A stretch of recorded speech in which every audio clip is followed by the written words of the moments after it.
last hearing, yung pong mga kasagutan ni Mr. Loreto Santos at saka si Mayor Ponsalan ay nagbabanggaan. Di po ba? Kitang-kita naman natin from the minutes of the previous meeting which I have at ngayong hearing na ito. Sila po ay hindi sumasagot ng totoo at nagtatakipan. To protect the dignity of this committee, may I respectfully move, Mr. Chair, that we cite them in contempt pursuant to Section 11 of our Rules of Inquiry. Second the motion, Mr. Chair. There is a motion to cite in contempt Mr. Ponsalan and Mr. Santos. Duly seconded. Any objection? Please check the Zoom. So, any objections? Hearing none. Okay, there's a motion to detain Mr. Loreto Santos and former Mayor Abondio Ponsalan to be detained for 30 days in Bikutan. Duly seconded. Any objections? The chair is none. The motion is carried. For the record, Mr. Chair, I will show the minutes of the meeting to Loreto Santos. Mr. Chair, before the Honorable Marcoleta shows the document to Mr. Santos, I think Mr. Santos already admitted that he spoke before the municipal council. Tama po? Hindi sa record. Ayun po ang sagot niyo sa you spoke. Yes. The question is, ano yung personalidad ninyo at yung pagkakaroon o rason bakit kayo nagsalita sa municipal council? Ito po sa calendar of business, attorney. Sa item 8, other matters,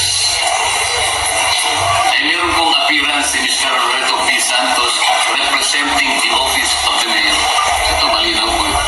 Did you authorize Loreto P. Santos to represent you? Your Honor, hindi ko siya institution para i-represent ako sa municipal council. Malinaw na naglagay dito sa official record ng munisipyo ng municipal council na nag-appear doon si Loreto Santos on other matters. Mr. Santos, hindi ba totoo na nag-appear ka on March 3, 2020?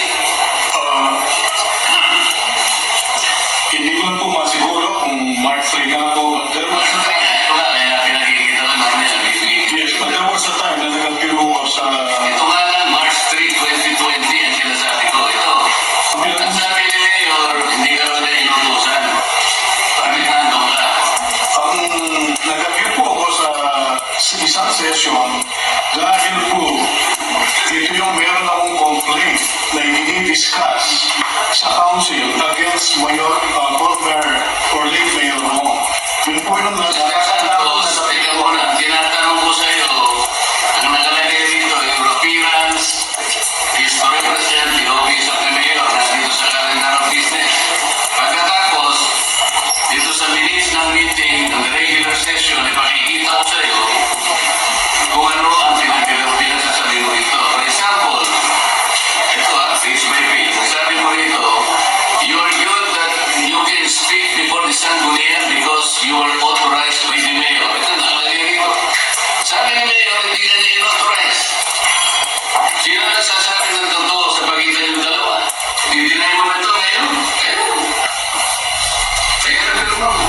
He can attend Sangguniang Bayan meetings.